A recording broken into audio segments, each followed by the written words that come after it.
Hi, I'm Katie Crane, the Pilates professional, and today I am going to speak about industry regulation.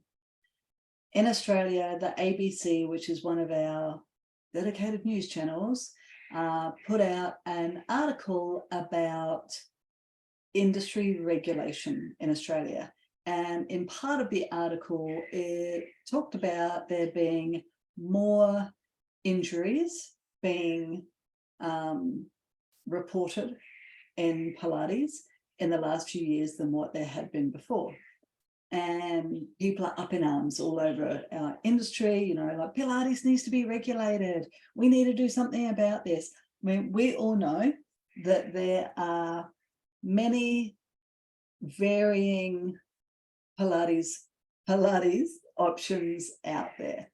You can go to Pilates with a physiotherapist. You can go to Pilates with a Pilates professional. You can go to Pilates at the gym. You could go to hot Bikram Pilates or yoga Pilates or aqua Pilates. There's all sorts of terminology or marketing ploys to get people into businesses who are offering what they call Pilates. But what does it matter to you what anybody else is doing? That's my question. So I understand that there is, amongst all of those different Pilates options for customers, there's also loads of different Pilates options as far as getting teacher training. You can go and become a Pilates teacher if you buy a packet of cornflakes, and in your cornflake packet, there's a little certificate, right? You're a Pilates teacher. You can go and do Pilates teacher training completely 100% online. It might take you a couple of days to do that, and then you might be able to tell the world that you're a Pilates teacher. Good for you. You could go and do some weekend course with some physio who has played around with a Pilates machine, and then they'll give you a certificate and tell you that you can now go teach Pilates for rehabilitation. And because you're a physio, you're better than everybody else. Good for you. Go do it. You could go and spend 700 hours and maybe up to 2 years, all of your spare time sitting amongst Pilates elders, learning from somebody who has a lineage to Joseph Pilates, and then just practice pure Pilates as your career. Good for you, go do it. The thing is, the customers out there don't really care who you're certified with. What matters is that you can end up finding people that you want to serve, that you can end up creating a community that you can serve and offering them something that you are super passionate about. That's all that matters. Because let's look at this. I could go to a restaurant and that restaurant is called McDonald's. Or I could go to a restaurant and that restaurant is called the Hilton. They're very different experiences, but they're both restaurants and they both serve food. The customers are not out there bickering about, the McDonald's food is worse than the food at the Hilton, or whatever a really great restaurant is. The reality of it is those restaurants end up acquiring the customers that speak their language, acquiring the customers that want to eat that type of food. So you're going to end up acquiring the type of customers that are attracted to the way that you teach and to the service that you're going to provide. Nobody really cares where you got your certification, who you trained under, how long you trained for. Nobody really cares. When you go to the physio, do you really ask, well, where did you get your physiotherapy degree? And who did you learn from? Who did you do your hours with? And how long have you been doing this? And what did you do your master's degree in?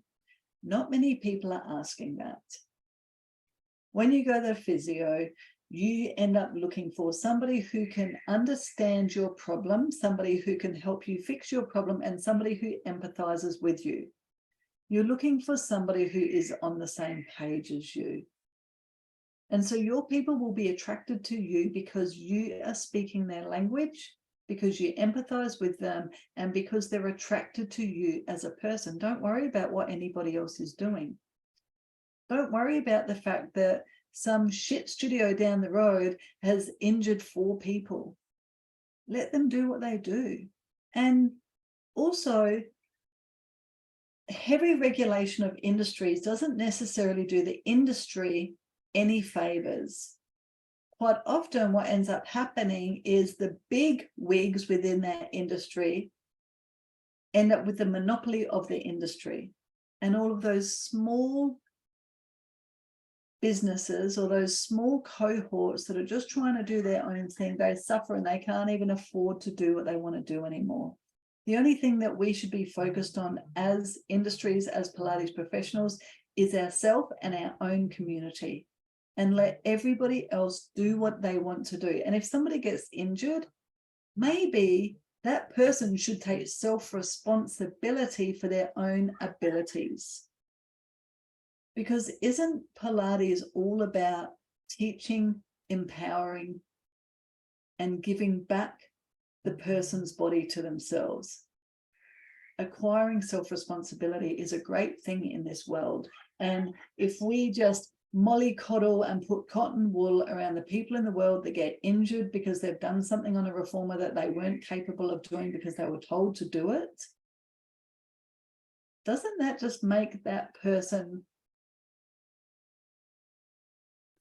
I'm not going to say the word, but you know, I mean, it's like building these cars and then the car beeps at you if you drive over the white line. The car beeps at you because you haven't got your seatbelt on. The car beeps at you because you're too close or too far away from the car in front of you. The car beeps at you because when you're parking, you're too close to the car next to you. You know what that's creating? Is creating stupid drivers that are incapable of controlling their own car.